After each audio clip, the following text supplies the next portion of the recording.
दोस्तों आप इस वीडियो का पीडीएफ डाउनलोड कर सकते हैं। हमारा ऑफिशियल जो स्टडी हिंदी मोबाइल एप्लीकेशन है इसको डाउनलोड कर लीजिएगा प्ले स्टोर पे आप सर्च करके, या फिर आप पीडीएफ ले सकते हैं। ये जो व्हाट्सअप नंबर है इस पे भी आप अगर अपना नाम लिख के और ग्रुप डी लिख के भेज देंगे तभी भी आपको एप्लीकेशन का लिंक मिल जाएगा। यहाँ देखिए क्लास पीडीएफ का जो सेक्शन है यहीं पे आपको सारे पीडीएफ अवेलेबल हो जाएंगे। एंड दोस्तों आपका एग्जामिनेशन बहुत कम दिन बचा है, 17 अगस्त एग्जामिनेशन है। तो यहाँ पे complete expected test series launch की जा चुकी है जो टीसीएस बेस्ड परीक्षा पे आधारित है। तो अभी भी आपको डेली बेसिस पे दोस्तों मॉक टेस्ट लगाने हैं। 100 प्रश्नों की टोटल आपको यहाँ पे सेट मिलने वाले हैं और सभी के सभी टेस्ट और पीडीएफ सॉल्यूशन के साथ दिए जा रहे हैं। तो फटाफट जाके इसको ले लीजिए। और अगर आप चाहें तो सेपरेट टेस्ट भी दे सकते हैं, लेकिन साइंस का देखिए जैसे 100 प्रश्न का 100 सेट दिए गए हैं, आपके जीके जीएस के 100 सेट दिए गए हैं, रीजनिंग के 51 सेट दिए गए हैं। ये सारे टेस्ट सीरीज आपको एप्लीकेशन पे मिल जाएंगे और यहीं पे आप पीडीएफ भी डाउनलोड कर सकते हैं। PDF, e notes, test series सारी चीजें। तो एप्लीकेशन डाउनलोड कर लीजिएगा, डिस्क्रिप्शन बॉक्स में लिंक है, या फिर यहाँ पे आप मैसेज भी कर सकते हैं व्हाट्सएप पे अपना नाम लिख के, तभी भी आपको लिंक मिल जाएगा। पहले क्वेश्चन की बात करें तो हरे पौधों को कुल कितने पोषक तत्वों की आवश्यकता होती है। 4 ऑप्शन है, आपके पास बताना है कि जो हरे पौधे होते हैं उनको कुल कितने पोषक तत्वों की आवश्यकता होती है। इसका राइट आंसर हो जाएगा दोस्तों ऑप्शन नंबर बी यानी 17। जो हरे पौधे होते हैं उन्हें कुल 17 पोषक तत्वों की आवश्यकता होती है। बात करें कौन कौन से दोस्तों, तो सबसे पहले हो गया कैल्शियम, फिर हो गया phosphorus, nickel, potassium, chlorine, magnesium, लोहा हो गया, सल्फर हो गया, मैग्नीज हो गया। इसके अलावा मॉलिब्डेनम है, तांबा है, जिंक है, बोरान है दोस्तों, नाइट्रोजन है, कार्बन है, ऑक्सीजन है तथा हाइड्रोजन है। ये 17 प्रकार हैं जो हरे पौधों को पोषक तत्वों की आवश्यकता पड़ती है। तो चलिए दोस्तों अगला क्वेश्चन देख लेते हैं। हाइड्रोफाइट कहते हैं, आपको बताना है जो हाइड्रोफाइट होता है वो इनमें से किसे कहते हैं। तो इसका राइट आंसर हो जाएगा दोस्तों ऑप्शन नंबर बी यानी बिना मिट्टी का पौधा। आपको बता दें कि जल में उगने वाली जो वनस्पतियों को ही हाइड्रोफाइट कहते हैं। इन वनस्पतियों को मिट्टी की आवश्यकता होती भी है और नहीं भी होती है। चलिए अगला क्वेश्चन देख लेते हैं दोस्तों। एपीफाइड वे पौधे हैं जो दूसरे पौधों पर आश्रित हैं। किनके लिए, आपको बताना है कि जो एपीफाइड पौधे होते हैं वह दूसरे पौधों पर आश्रित किस लिए होते हैं। तो इसका राइट आंसर हो जाएगा दोस्तों ऑप्शन नंबर डी यानी यांत्रिक अवलंबन के लिए। तो एपीफाइट जो होते हैं वह स्वपोषी होते हैं दोस्तों। आपको बता दूं वे दूसरे पौधों पर केवल यांत्रिक अवलंबन के लिए आश्रित होते हैं। चलिए अगला क्वेश्चन देख लेते हैं दोस्तों। सबसे अधिक लोहा पाया जाता है, आपको बताना है कि सबसे अधिक लोहा इनमें से किस में पाया जाता है। ये मोस्ट इंपॉर्टेंट क्वेश्चन है दोस्तों। आपको बताना है कि जो लोहा होता है इनमें से सबसे अधिक किस में पाया जाता है। तो इसका राइट आंसर हो जाएगा दोस्तों ऑप्शन नंबर बी यानी हरी सब्जियों में।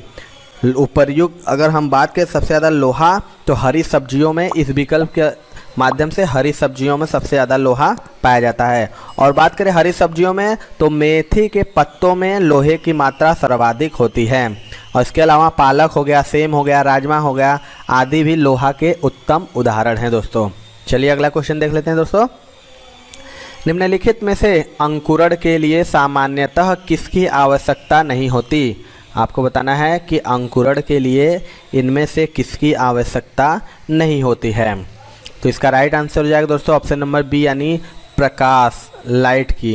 बीज के जो अंकुरण के लिए पानी हो गया, हवा हो गया, ताप हो गया, तीनों की आवश्यकता होती है तथा मिट्टी व प्रकाश की आवश्यकता नहीं होती है। चलिए आगे देख लेते हैं दोस्तों। पौधों में जल की ऊपर की ओर गति कहलाती है। 4 ऑप्शन है, आपको बात बताना है कि जो पौधों में जल की ऊपर की ओर गति क्या कहलाती है। तो इसका राइट आंसर हो जाएगा ऑप्शन नंबर डी यानी रसारोहण। पौधों में जो जड़ों के मूल रोमों द्वारा भूमि से पानी का अवशोषण अर्थात ऊपर की ओर चलने की क्रिया को रसारोहण कहते हैं। यह जाइलम वेसल्स के ल्यूमेन के रास्ते होता है। दोस्तों आपके आगामी एग्जामिनेशन जो 17 अगस्त से होने वाले हैं दोस्तों, ग्रुप डी के लिए बहुत सारे इंपॉर्टेंट ई बुक्स मैंने लॉन्च किए हैं। जैसे 500 क्वेश्चन तो सुपर गेस्ट क्वेश्चन दोस्तों यहाँ पे रेडी किया गया है जो नवीनतम परीक्षा पैटर्न पर आधारित और सभी हल प्रश्नों के साथ है। अगर आपका मैथमेटिक्स लो है तो इन सभी 500 प्रश्नों को लगा डालिए अभी के अभी। ये ई बुक का लिंक आपको डिस्क्रिप्शन बॉक्स में मिल जाएगा। एंड जीके के टॉप 70 टॉपिक, क्योंकि टॉपिक वाइज कवर करना बहुत जरूरी होता है एग्जामिनेशन से पहले, आप पूरा रिविजन कर डालिए। जितने भी आपके टॉपिक आते हैं उन सभी को इस टॉपिक टॉपिक वाइज में कवर किया गया है, इसका भी लिंक आपको नीचे मिल जाएगा। एंड साइंस के 1000 क्वेश्चन दोस्तों, इनका भी ई बुक रेडी किया गया है, जो पिछले 10 सालों से लगातार जीव विज्ञान, रसायन विज्ञान, भौतिक विज्ञान के प्रश्न बार बार रिपीट किए गए हैं, उनके फुल डिटेल के साथ दोस्तों क्वेश्चन इसमें इनबिल्ट किए गए हैं। तो ये भी सभी ग्रुप डी एग्जामिनेशन के लिए बहुत इंपॉर्टेंट ई बुक है। इन सभी का लिंक डिस्क्रिप्शन बॉक्स में है, फटाफट जाके वहां से आप लोग इसको ले लीजिए। चलिए अगला क्वेश्चन देख लेते हैं दोस्तों। पौधों की लंबाई में वृद्धि के लिए आवश्यक नहीं है। 4 ऑप्शन है, आपके पास बताना है कि जो पौधों की लंबाई में वृद्धि के लिए क्या आवश्यक नहीं है। इसके राइट आंसर बात करें दोस्तों, इसका राइट आंसर हो जाएगा ऑप्शन नंबर ए यानी सोडियम। पौधों की जो लंबाई में वृद्धि के लिए सोडियम आवश्यक नहीं है।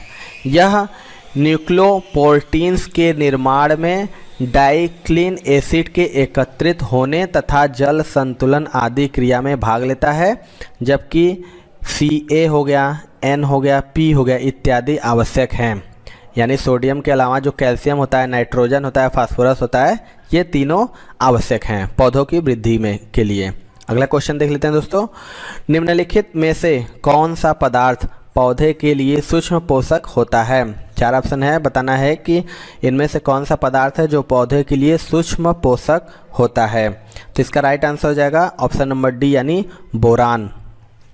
पौधों में सूक्ष्म पोषक वे तत्व होते हैं जिनकी पौधों को बहुत ही कम मात्रा में आवश्यकता होती है। अगर सूक्ष्म पोषक तत्वों की बात करें दोस्तों तो बोरान हो गया, मैग्नीज हो गया, कॉपर हो गया, जिंक हो गया, मॉलिब्डेनम, क्लोरीन इत्यादि।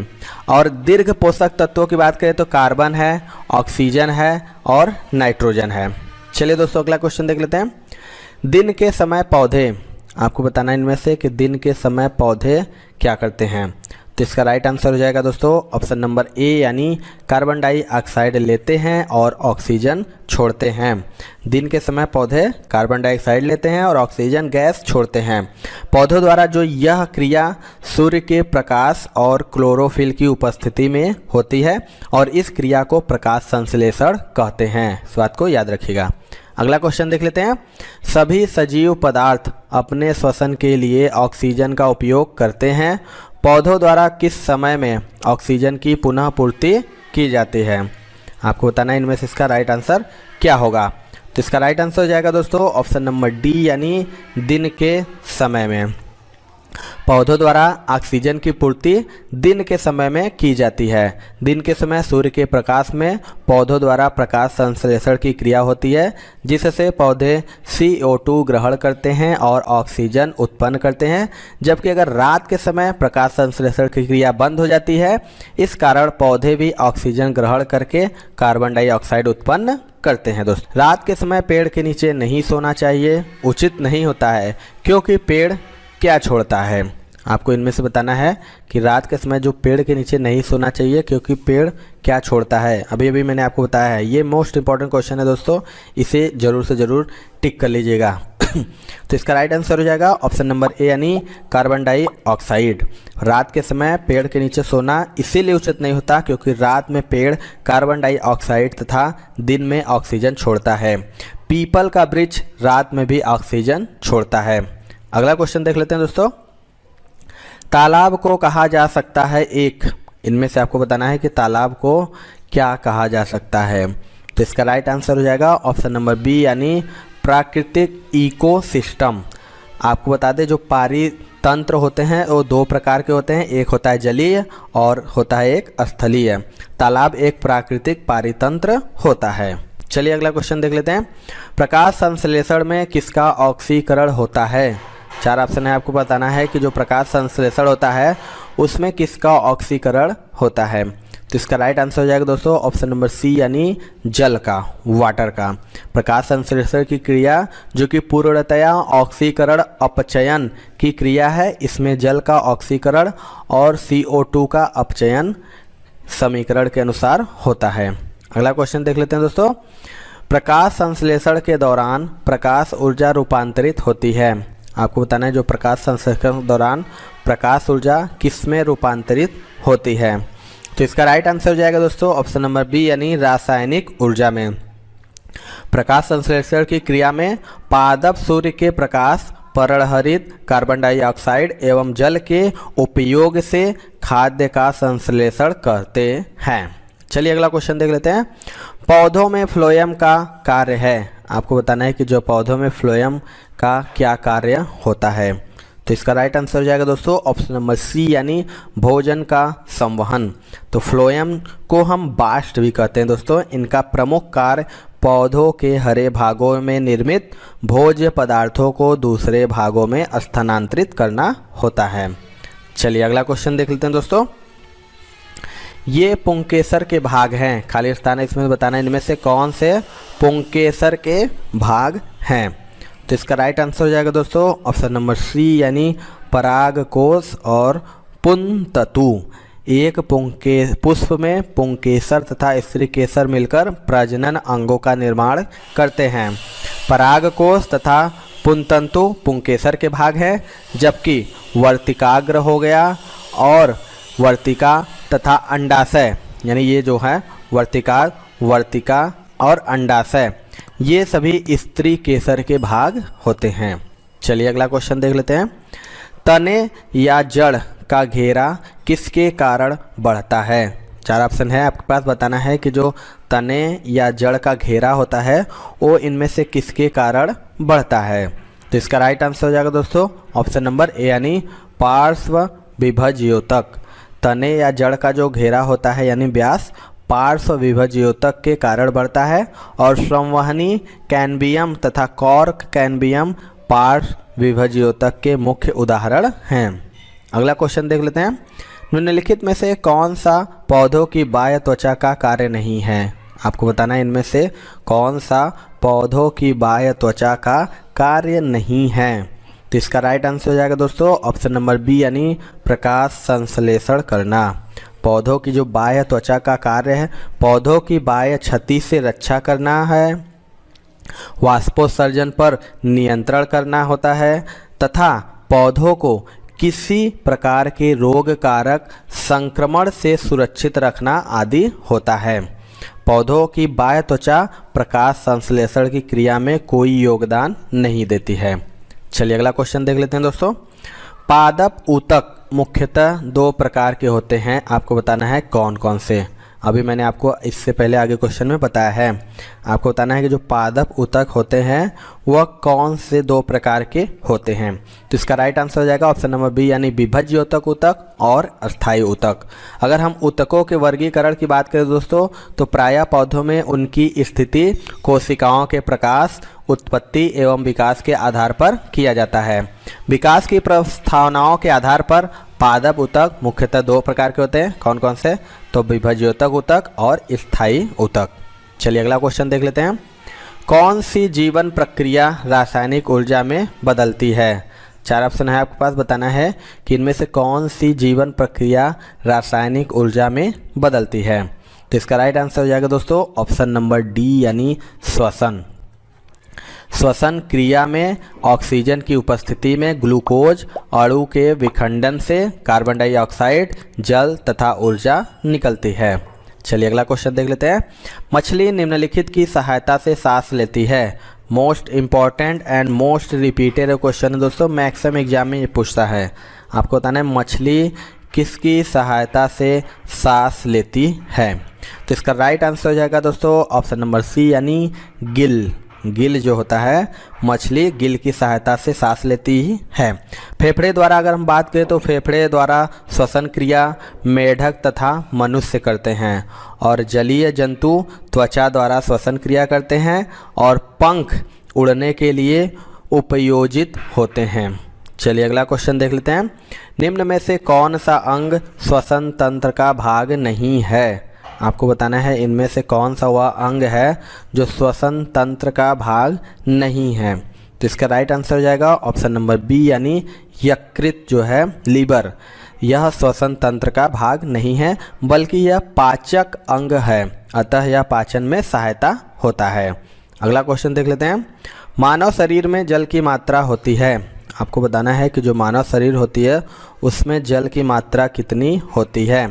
तो इसका राइट आंसर हो जाएगा ऑप्शन नंबर डी, यानी 80%। मानव शरीर में जल की मात्रा अधिकतम लगभग 70 से 80% तक होती है, क्योंकि शरीर में सभी उपापचयी क्रियाओं को संपन्न कराने में जल की आवश्यकता होती है। चलिए दोस्तों अगला क्वेश्चन देख लेते हैं। मनुष्य का सामान्य तापक्रम लगभग होता है, आपको बताना है इनमें से जो मनुष्य टेम्परेचर होता है वो लगभग कितना होता है। तो इसका राइट आंसर हो जाएगा ऑप्शन नंबर ए यानी 98 डिग्री फ़ारेनहाइट। मनुष्य जो कि एक समतापी प्राणी है और इसके शरीर का तापक्रम सामान्यतः 98.6 डिग्री फ़ारेनहाइट यानी अगर सेल्सियस में देखेंगे तो 37 डिग्री सेल्सियस होता है। चलिए दोस्तों लास्ट क्वेश्चन देखते हैं। तत्काल ऊर्जा के लिए एक खिलाड़ी को क्या दिया जाना चाहिए। आपको बताना है कि अगर तत्काल ऊर्जा चाहिए तो एक खिलाड़ी को इनमें से क्या देना चाहिए। तो इसका राइट आंसर हो जाएगा ऑप्शन नंबर ए यानी कार्बोहाइड्रेट। यह ऊर्जा के लिए एक खिलाड़ी को कार्बोहाइड्रेट दिया जाना चाहिए क्योंकि यह तत्काल ऊर्जा स्रोत होता है। तो सबसे पहला क्वेश्चन बात करें दोस्तों तो साबुन को जल में घोलने पर जल के पृष्ठ तनाव पर क्या प्रभाव पड़ता है। चार ऑप्शन है आपके पास, बताना है कि जो साबुन को जल में घोलते हैं तो जल के पृष्ठ तनाव पर क्या प्रभाव पड़ता है। तो इसका राइट आंसर हो जाएगा दोस्तों ऑप्शन नंबर बी यानी घट जाता है। जब साबुन को जल में घोलने पर जल का जो पृष्ठ तनाव है वो घट जाता है जिसके कारण जल में झाग उत्पन्न होता है। चलिए दोस्तों अगला क्वेश्चन देखते हैं। निम्नलिखित में से किसके लिए केशिकत्व एकमात्र कारण नहीं है। चार ऑप्शन है आपको बताना है इनमें से किसके लिए केशिकत्व एकमात्र कारण नहीं है। मोस्ट इंपॉर्टेंट क्वेश्चन है ये। तो इसका राइट आंसर हो जाएगा दोस्तों ऑप्शन नंबर सी यानी सूती कपड़े पर पानी की बूंदों का फैलना। जो सूती कपड़े होते हैं उन पर पानी की बूंदों के फैलने की घटना न केवल केशिकत्व बल्कि पृष्ठ तनाव के कारण भी होती है। तो चलिए अगला क्वेश्चन देख लेते हैं दोस्तों। जब साफ एक शीशे के प्लेट पर पानी की बूंद गिराने से वह फैल जाता है जबकि पारे की एक बूंद गोलाकार बनी रहती है क्योंकि आपको बताना है कि जो एक साफ शीशे के प्लेट पर पानी की बूंद गिराने से वह फैल जाता है जबकि पारे की एक बूंद गोलाकार बनी रहती है क्यों। ये भी मोस्ट इंपॉर्टेंट क्वेश्चन है दोस्तों। तो इसका राइट आंसर हो जाएगा दोस्तों ऑप्शन नंबर सी यानी पारे का संसंजक उसका शीशे के साथ आसंजन से अधिक होता है। चलिए दोस्तों अगला क्वेश्चन देख लेते हैं। स्वचालित वाहनों में प्रयुक्त द्रवचालित ब्रेक किसका सीधा प्रयोग है। आपको बताना है इनमें से किसका नियम है वो जो कि स्वचालित वाहनों में प्रयुक्त द्रवचालित ब्रेक सीधा प्रयोग है। मोस्ट इम्पॉर्टेंट दोस्तों एंड मोस्ट रिपीटेड ये क्वेश्चन है। तो इसका राइट आंसर हो जाएगा दोस्तों ऑप्शन नंबर बी यानी पास्कल का नियम। पास्कल नियम जो कि द्रव पर लगने वाले दाब की व्याख्या करता है। यह द्रव के प्रवाह से संबंधित नियम है। चलिए दोस्तों अगला क्वेश्चन देखते हैं। वायु में प्रचक्की क्रिकेट बॉल के दौरान की व्याख्या की जा सकती है। चार ऑप्शन है आपके पास, बताना है कि जो वायु में प्रचक्री यानी जो स्पिन बॉल होता है तो क्रिकेट बॉल के दोलन की व्याख्या कैसे की जा सकती है। तो इसका राइट आंसर हो जाएगा ऑप्शन नंबर ए यानी बर्नौली के प्रमेय के आधार पर। बर्नौली के जो प्रमेय है वो द्रव के प्रवाह की व्याख्या करता है जो ऊर्जा संरक्षण के नियम पर कार्य करता है। बर्नौली प्रमेय द्वारा वायु में प्रचक्री क्रिकेट बॉल के दोलन की व्याख्या की जा सकती है। तो एक पिंड किसी द्रव में तैर रहा है। पिंड और द्रव का घनत्व बराबर है। अगर पिंड के नीचे की ओर दबाकर छोड़ दिया जाए तो क्या होगा। आपको बताना है इनमें से इसका राइट आंसर क्या होगा। तो इसका राइट आंसर हो जाएगा दोस्तों ऑप्शन नंबर डी, जहां उसे छोड़ा जाएगा वही रहेगा। आपको बता दें कि एक पिंड किसी द्रव में तैर रहा है। पिंड और द्रव का घनत्व बराबर है। अगर पिंड को नीचे की ओर दबाकर छोड़ दिया जाए तो जहां उसे छोड़ा जाएगा वही रहेगा। अगला क्वेश्चन देख लेते हैं दोस्तों। निम्नलिखित में असत्य कथन कौन सा है। आपको बताना है इनमें से गलत कथन कौन सा है? तो इसका राइट आंसर हो जाएगा दोस्तों ऑप्शन नंबर सी यानी पारा पानी पर तैरता है। आपको बता दें पारा पानी पर नहीं तैरता है। पारे का घनत्व द्रव में सर्वाधिक होता है जिससे उसके द्वारा हटाए गए जल का द्रव्यमान उसके स्वयं के द्रव्यमान से बहुत कम होता है। इससे उस पर नीचे की ओर लगने वाला बल उत्क्षेपण से बहुत अधिक होता है और पारा डूब जाता है। सिरे तक पानी से भरे गिलास के अंदर एक बर्फ का टुकड़ा तैर रहा है। जब बर्फ पिघलती है तो क्या होता है? आपको बताना है इसका राइट आंसर क्या होगा।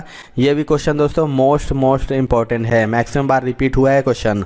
तो इसका राइट आंसर हो जाएगा दोस्तों ऑप्शन नंबर सी यानी जल का स्तर वहीं बना रहेगा। आपको बता दें जब पानी से भरे गिलास के अंदर तैरते हुए बर्फ के टुकड़े के पिघल जाने पर जल का स्तर वही बना रहेगा, क्योंकि बर्फ के टुकड़े द्वारा प्रतिस्थापित जल का आयतन बर्फ के द्रव रूप के आयतन के बराबर होता है। अगला क्वेश्चन देख लेते हैं।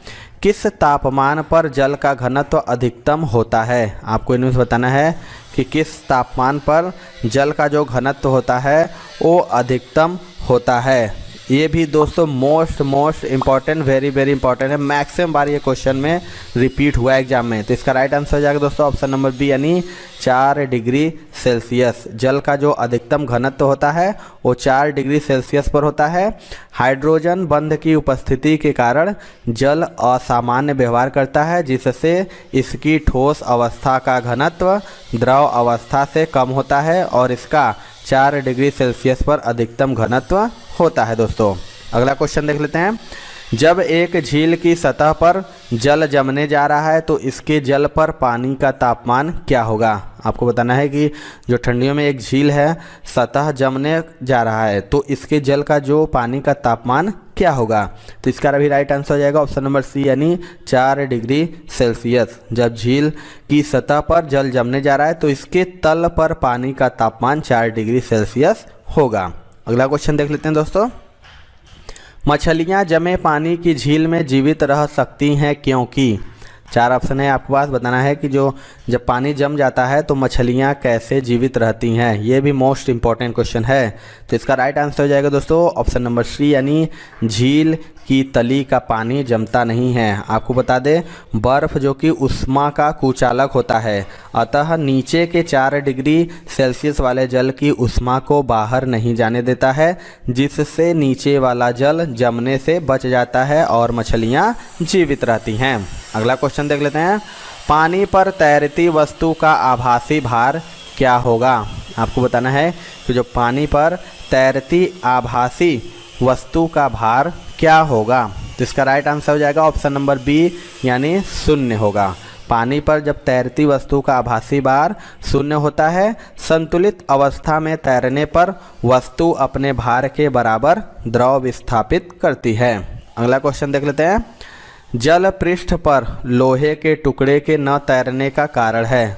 आपको बताना है कि जल पृष्ठ पर लोहे के जो टुकड़े होते हैं वो न तैरने का क्या कारण है। इसका राइट आंसर हो जाएगा ऑप्शन नंबर ए यानी लोहे द्वारा विस्थापित जल का भार लोहे के भार से कम होता है। आपको बता दें कि लॉ ऑफ फ्लोटेशन के अनुसार तैरने वाली वस्तु के स्थायी संतुलन के लिए मित केंद्र गुरुत्व केंद्र के ऊपर रहना चाहिए। लोहे के टुकड़े का भार उसके द्वारा हटाए गए जल के भार से अधिक होता है जिससे वह जल में डूब जाता है। अगला क्वेश्चन देख लेते हैं। स्थिर पानी में मिट्टी का तेल डालने पर मच्छर कम होते हैं क्योंकि यह। आपको बताना है कि जब पानी जमा हो जाता है उसमें मिट्टी का तेल डालने पर मच्छर कम होते हैं क्योंकि यह। तो इसका राइट आंसर हो जाएगा इसका ऑप्शन नंबर सी यानी लार्वा के सांस में बाधा डालता है।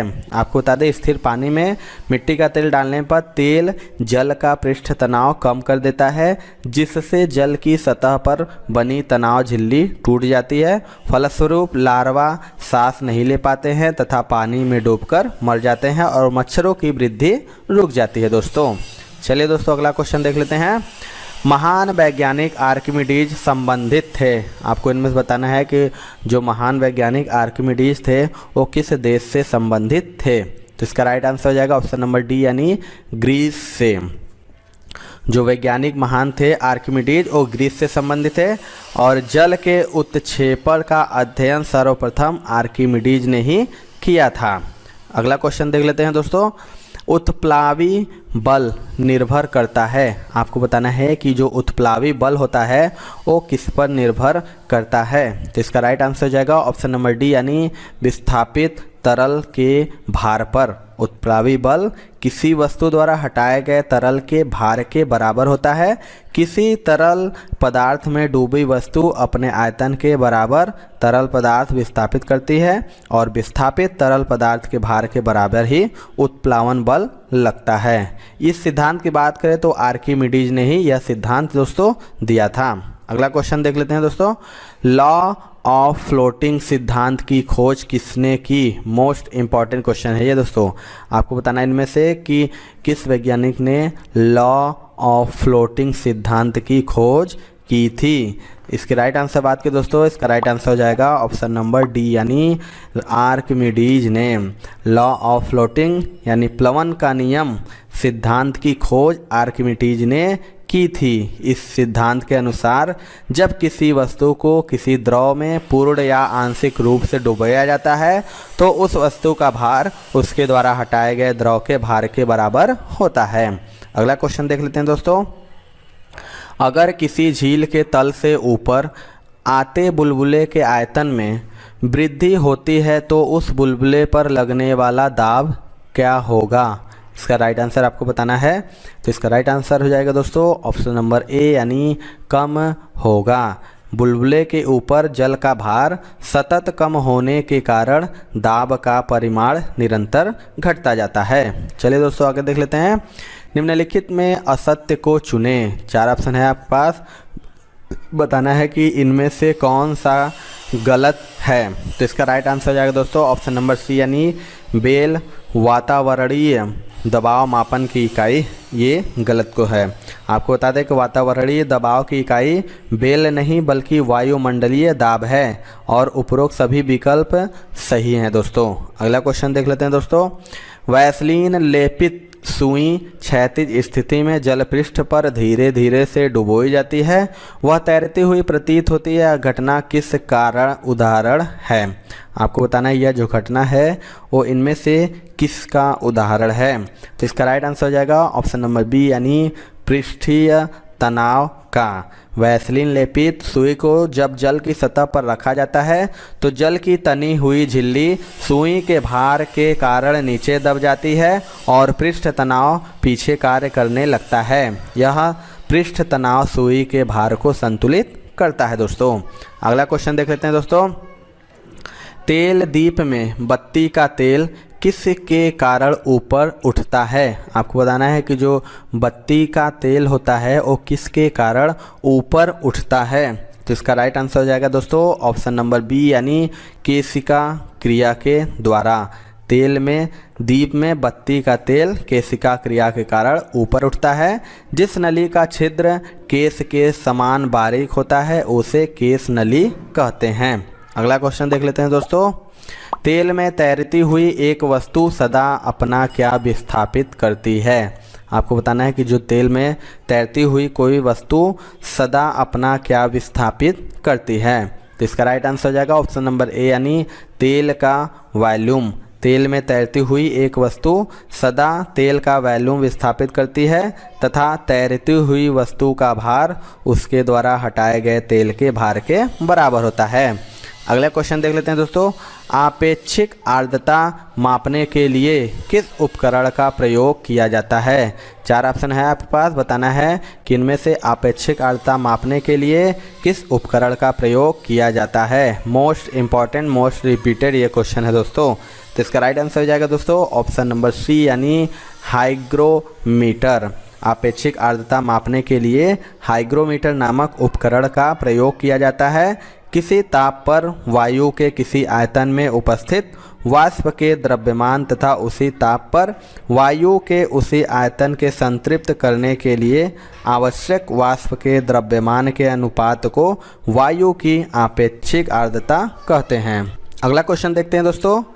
हाइड्रोमीटर किसे नापने के लिए प्रयोग में लाया जाता है? आपको बताना है इनमें से हाइग्रोमीटर जो होता है वो किसे नापने के लिए प्रयोग में लाया जाता है? तो इसका राइट आंसर हो जाएगा दोस्तों ऑप्शन नंबर सी, यानी वायुमंडल में व्याप्त आर्द्रता की। वायुमंडल में जो व्याप्त आर्द्रता होता है उसको नापने के लिए हाइग्रोमीटर का उपयोग यानी प्रयोग किया जाता है। अगला क्वेश्चन देख लेते हैं दोस्तों।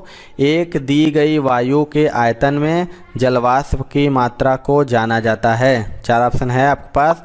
बताना है कि दी गई वायु में आयतन में जलवाष्प की मात्रा को जाना जाता है। तो इसका राइट आंसर हो जाएगा ऑप्शन नंबर डी, यानी निरपेक्ष आर्द्रता। वायु के 1 घन मीटर आयतन में जलवाष्प की मात्रा को निरपेक्ष आर्द्रता कहते हैं।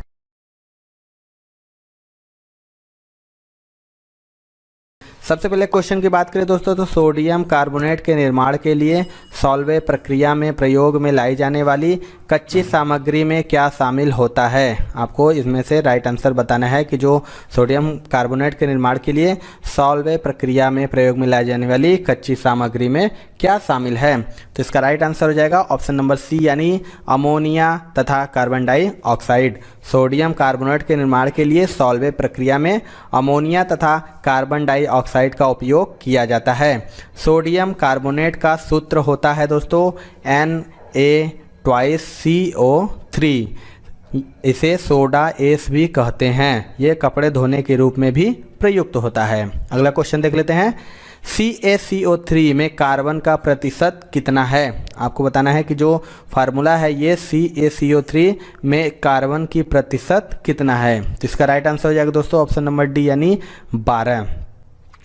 बता दें कि CaCO3 में कार्बन की जो प्रतिशतता है वो 12 है। इसका पूरा नाम क्या है? तो यह है कैल्शियम कार्बोनेट। अगला क्वेश्चन देख लेते हैं दोस्तों।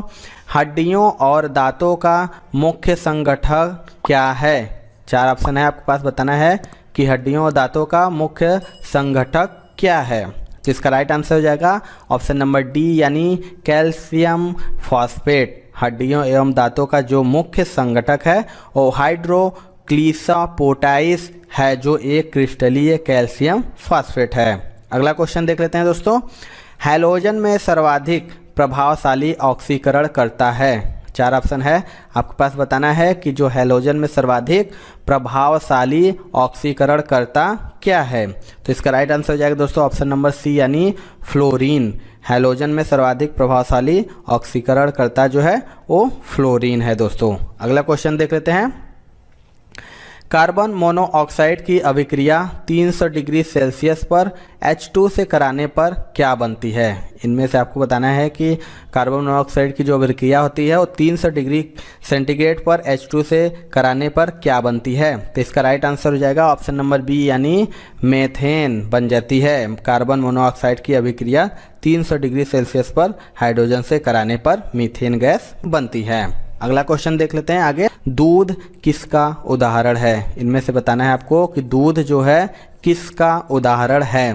तो इसका राइट आंसर हो जाएगा दोस्तों ऑप्शन नंबर सी, यानी इमल्सन का। दूध जो कि इमल्सन का उदाहरण है। इसमें अवस्था तथा माध्यम दोनों द्रव होती है। अगला क्वेश्चन देख लेते हैं।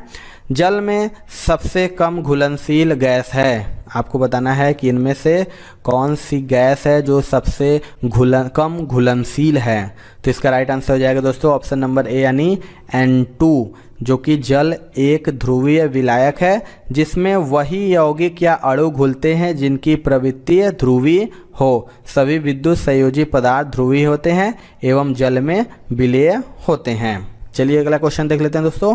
कास्टिक सोडा का रासायनिक नाम क्या है? मोस्ट इम्पॉर्टेंट है दोस्तों ये क्वेश्चन। आपको बताना है कि जो कास्टिक सोडा होता है उसका रासायनिक नाम क्या है? तो इसका राइट आंसर हो जाएगा दोस्तों ऑप्शन नंबर डी, यानी सोडियम हाइड्रोक्साइड, जो कि कास्टिक सोडा का रासायनिक नाम है। फार्मूला की बात करें दोस्तों तो NaOH होता है। इसका उपयोग दोस्तों साबुन निर्माण, रेशम उद्योग, कार्बन डाइऑक्साइड के अवशोषण में तथा पेट्रोलियम को शुद्ध करने में होता है। अगला क्वेश्चन देख लेते हैं दोस्तों। नीला थोथा क्या है? 4 ऑप्शन है आपके पास। बताना है कि जो नीला थोथा होता है इनमें से क्या है? तो इसका राइट आंसर हो जाएगा ऑप्शन नंबर ए यानी कॉपर सल्फेट। कॉपर सल्फेट को ही नीला थोथा या तूतिया कहा जाता है। आयरन पृथ्वी में मैग्नेटाइट हेमेटाइट अयस्क के रूप में पाया जाता है। कैल्शियम प्राकृतिक अवस्था में पाया जाता है दोस्तों, जबकि चूना पत्थर के रूप में पाया जाता है। एवं जीवित प्राणियों में हड्डियों दांतों का मुख्य घटक तत्व होता है। अगर हम कॉपर सल्फेट की दोस्तों फार्मूला की बात करें तो ये हो जाता है CuSO4.5H2O। ये कॉपर सल्फेट का सूत्र हो जाएगा दोस्तों। अगला क्वेश्चन देख लेते हैं दोस्तों। सीमेंट का कार्य है, इनमें से आपको बताना है कि जो सीमेंट है उसका कार्य क्या है। तो इसका राइट आंसर हो जाएगा दोस्तों ऑप्शन नंबर सी यानी एडहेशन। सीमेंट तथा जल के मिश्रण को खुला छोड़ देने पर यह धीरे धीरे एक कठोर पदार्थ बना लेते हैं और इस क्रिया को सीमेंट का जमना कहते हैं। इस क्रिया में कैल्शियम के सिलिकेटों तथा एल्यूमिनेटों का जलयोजन हो जाता है। अगला क्वेश्चन देख लेते हैं दोस्तों। पोर्टलैंड सीमेंट के विनिर्माण के लिए उपयोग में ली गई कच्ची सामग्री है। आपको बताना है कि जो पोर्टलैंड सीमेंट के विनिर्माण के लिए उपयोग की गई कच्ची सामग्री कौन सी है। तो इसका राइट आंसर हो जाएगा ऑप्शन नंबर बी यानी एल्यूमिना और मिट्टी एवं जिप्सम, जो कि पोर्टलैंड सीमेंट के विनिर्माण के उपयोग में किया जाता है। अगला क्वेश्चन है दोस्तों, अधिक मात्रा के कैल्शियम फॉस्फेट वाला सीमेंट कौन सा है। आपको इन्हें बताना है कि अधिक मात्रा के कैल्शियम फॉस्फेट वाला सीमेंट कैसा होता है। तो इसका राइट आंसर हो जाएगा ऑप्शन नंबर डी यानी द्रुत गति से जमता है। अधिक मात्रा में कैल्शियम फॉस्फेट वाला सीमेंट द्रुत गति से जमता है। अगला क्वेश्चन देख लेते हैं दोस्तों। प्लास्टर ऑफ पेरिस के जमने से सम्मिलित होता है। चार ऑप्शन है आपके पास, बताना है कि जो प्लास्टर ऑफ पेरिस के जमने से सम्मिलित होता है। तो इसका राइट आंसर हो जाएगा ऑप्शन नंबर बी यानी अन्य हाइड्रेट बनाने के लिए जलयोजन। आपको बता दें कि जो प्लास्टर ऑफ पेरिस होता है वो जल को सोख लेता है और जिप्सम बनाता है जो कड़ा होता है, और प्लास्टर ऑफ पेरिस में जल के अणु जुड़कर जलयोजित होकर जिप्सम बनाते हैं जो कड़ा होता है। अगला क्वेश्चन देख लेते हैं। प्लास्टर ऑफ पेरिस है, इनमें से आपको बताना है कि प्लास्टर ऑफ पेरिस कौन सा है। इसका राइट आंसर की बात करें दोस्तों तो इसका राइट आंसर हो जाएगा ऑप्शन नंबर सी यानी CaSO4 twice 1/2H2O, जिसे हम प्लास्टर ऑफ पेरिस का सूत्र भी कहते हैं। इसका उपयोग दोस्तों खिलौना बनाने में तथा चिकित्सा में प्लास्टर करने में किया जाता है। अगला क्वेश्चन देख लेते हैं दोस्तों। कास्टिक सोडा का रासायनिक सूत्र है, मोस्ट इम्पॉर्टेंट है दोस्तों।